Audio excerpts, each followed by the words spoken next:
Once upon a time, there was a king who had gone quite mad. Come back, now! Alea! Alea! The king had worked himself into an insane frenzy over the scandalous idea that he was to marry. You will never escape from me, Alea. You promised me that you would be my bride, and so you shall.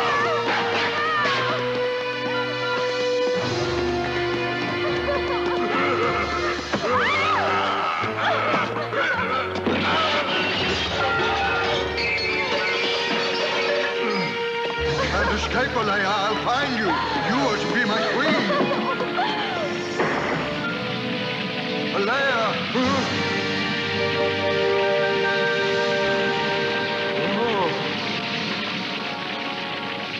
My beautiful bride, you will always be mine. Years ago, he had been married to the beautiful Queen Aurora, whose blonde hair shone like 1,000 suns. But the queen had become ill, and on her deathbed, she made the king promise not to marry anyone who did not have her beautiful golden hair. As the years went by, the subjects grew restless without a queen, but they could never find a woman to fulfill the promise. Then one night, the king shocked the people with the announcement that his own daughter, the Princess Alea, was the only woman beautiful enough to be queen. That is against the laws of heaven and earth, the subjects cried. And when the princess heard it, she came up with a plan to stop this horrible marriage. The king must bring her a dress made of spun gold, another made of silver moonbeams, and a third dress made out of stardust, as well as a cloak of 1,000 furs. Surely an impossible feat. But when the king managed to fulfill this request, the poor princess had no choice but to flee for her life.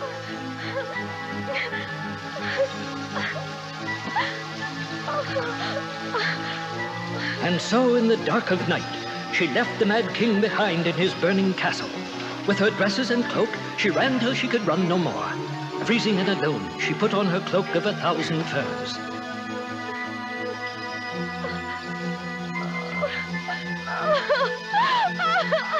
Disguised in the cloak, she did not know it, but she had come all the way to a distant kingdom very unlike her own.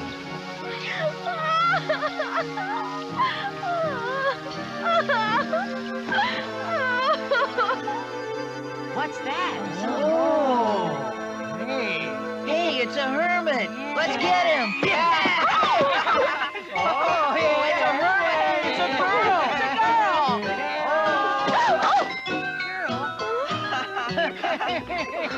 Uh-oh! It's a prince! Let's get out of here!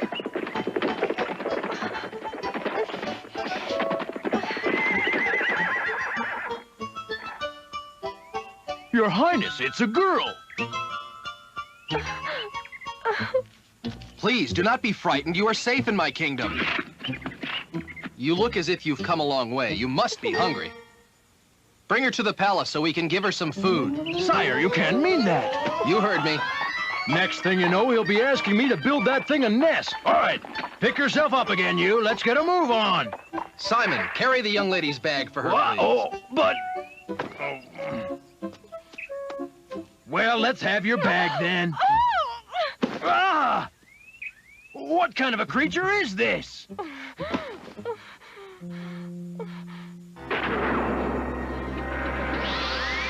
You'll never escape me. We are to be married.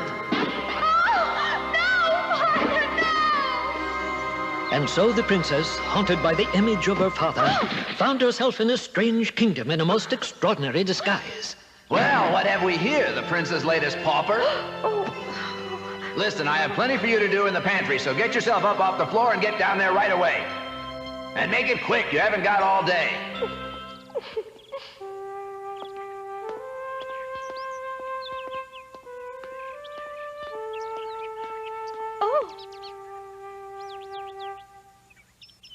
Good morning. And how are you this fine day?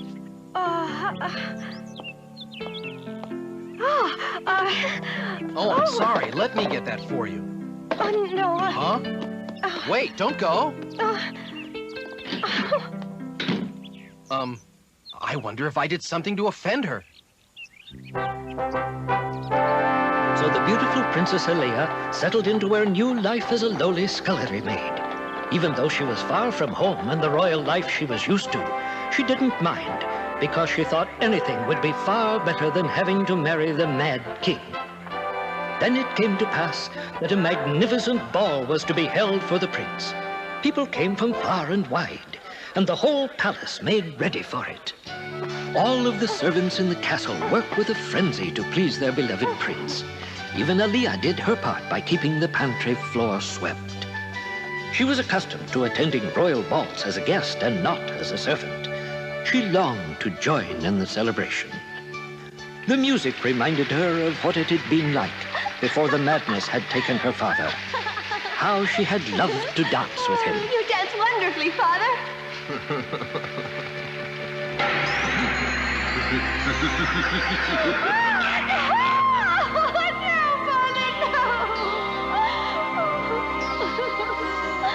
All right, everyone. I think we can take a break. You can mop up later. Or are you going dancing with the prince?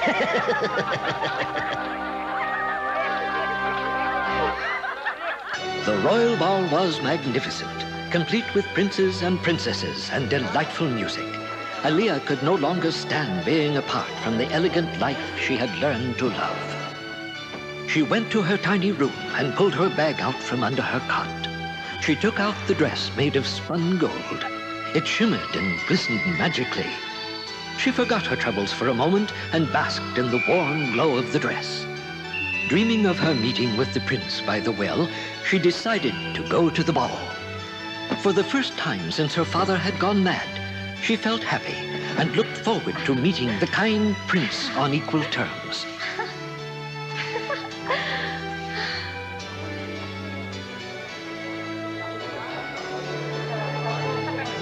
But Highness, surely you realize that tonight's ball is being held in your honor. There must be someone you want to dance with.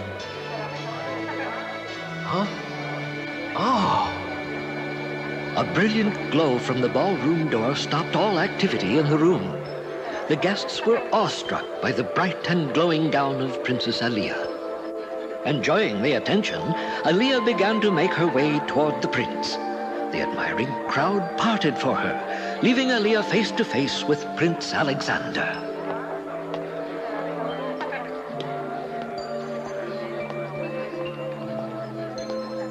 Milady, would you do me the honor of this dance? Oh.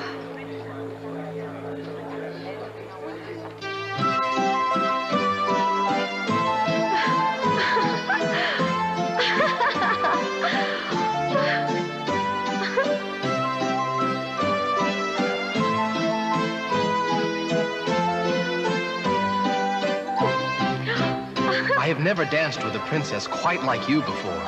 Oh, there must be some mistake. I am not a princess. What's that? You say you are not a princess? I beg your pardon, but the ring. Well, then you must be an angel in disguise, because I have never seen anyone so full of grace. This really must stop.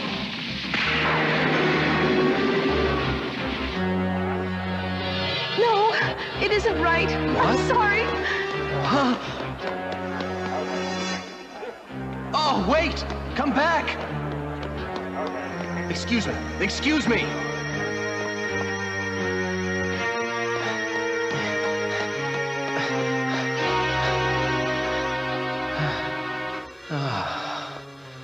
Why?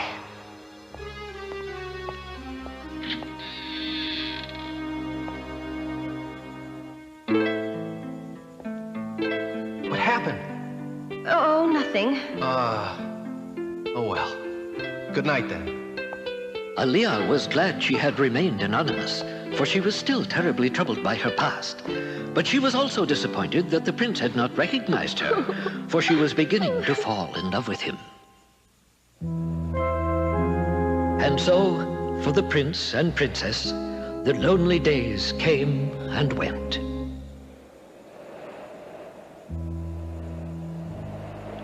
Will I ever see her face again?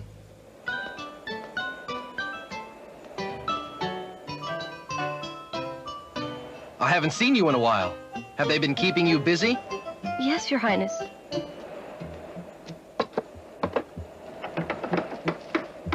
Why do you always wear such an unusual coat? If you like, I can have Cook get something more suitable for you. Please, don't bother.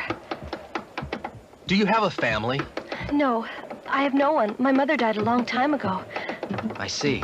My mother and father are also gone. I'm sorry to hear that. I've grown used to it by now.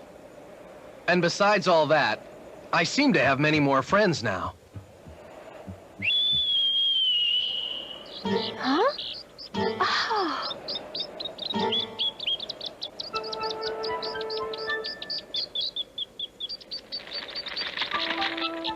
Oh, they must like you an awful lot. Where is that no-good funny coat? Oh. Wait a minute. You forgot your bucket. Oh, thank you.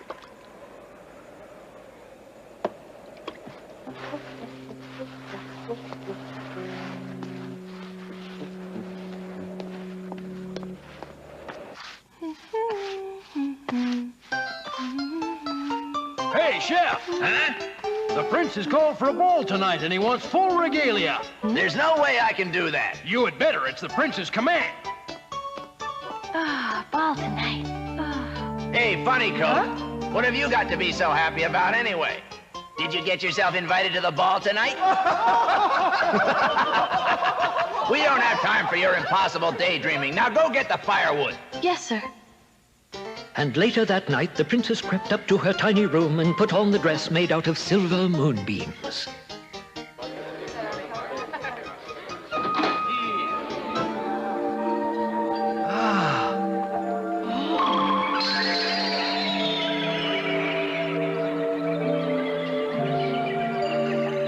Oh, thank heavens you've returned. May I have the honor? I didn't know if I would ever see your face again.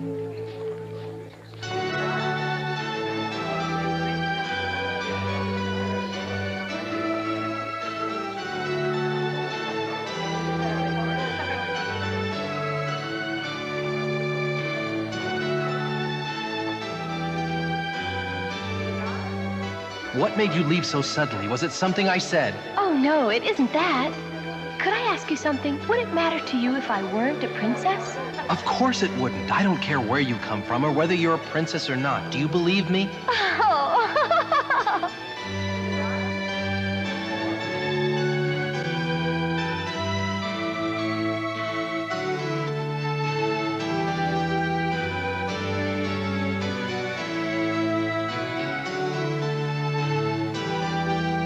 You are the most wonderful person I've ever met. Thank you, but you don't know me. Yes, I do. I love you. I want to marry you.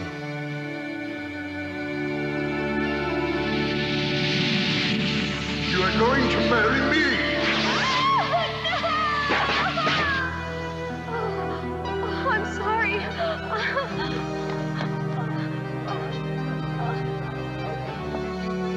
Wait. Please, don't leave me again. I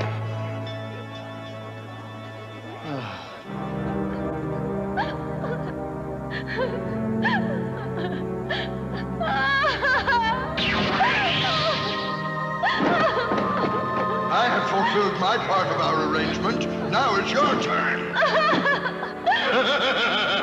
What's the matter? You thought I would never be able to make the dresses you requested?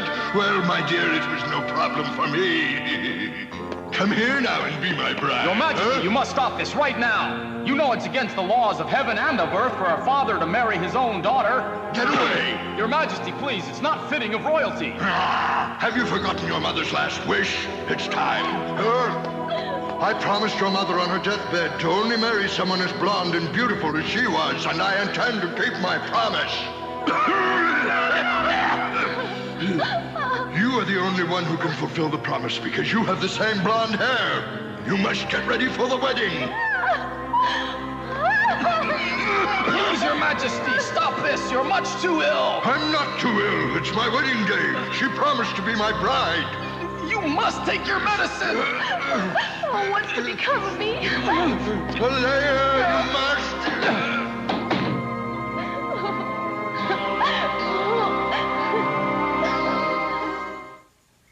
I have checked every coachman from every kingdom, but no one has any knowledge of her, Your Majesty. But she was here, and she could not have just appeared out of thin air. My heart does not lie to me. Yes, it's true, sire.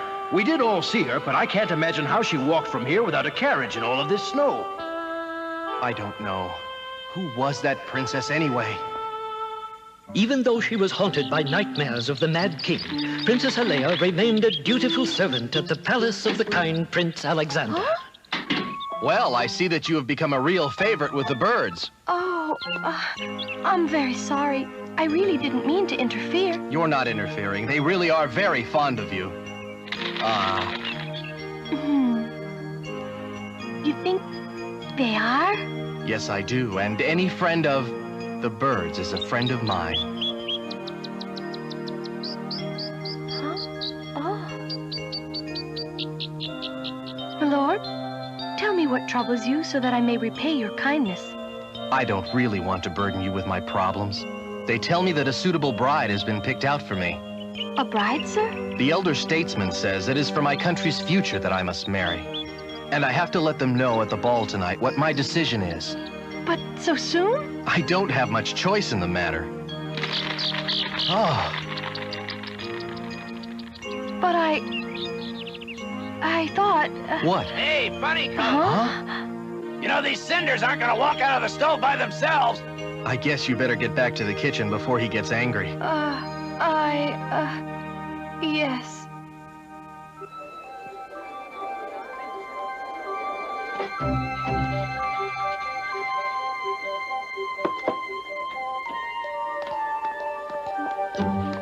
And so, with a heavy heart, the princess went up to her tiny room and put on her dress as brilliant as stardust. As she approached the ballroom, her love for the prince drew her on.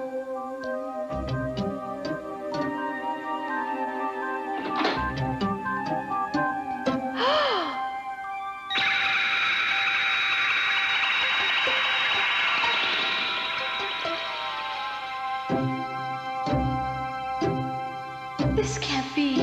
I can't believe he's gonna marry her. No! Where in the world have you been? I need the soup, funny coat, and I need it now.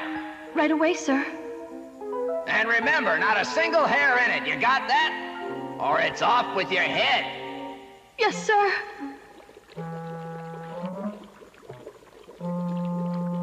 The princess did as she was told, taking great care with the soup. And although she didn't know how, deep in her heart, she knew she must find a way to see the prince again.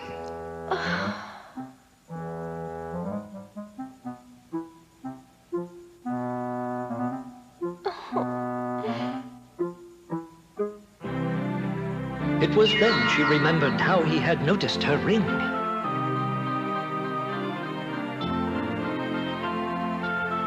This could be my only chance to see him again. And so she dropped her ring in the soup to be served to the prince.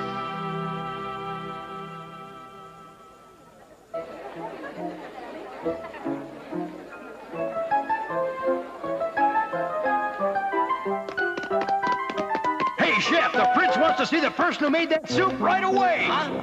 But why? What in the world could have happened? I told her to be careful about getting hairs in the soup. It's not hair, you big imbecile. Hey, funny coat, you're really in for it now. Are you really and truly the person who made the soup for us this evening? Yes, Majesty. I made the soup. I'll take the punishment. That won't be necessary. What? Why didn't you tell me about yourself sooner?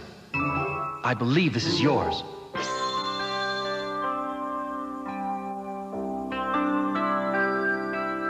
I told you it made no difference to me where you came from or if you were a princess. I never would have accepted the other princess anyway. I always believed I would see you again sometime. Oh, my prince. My princess. Now you don't need to hide yourself with this coat anymore.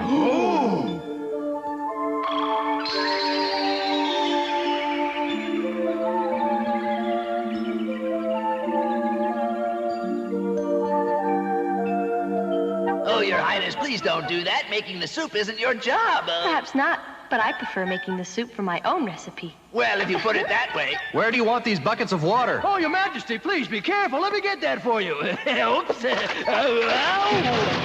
Huh? Huh? What?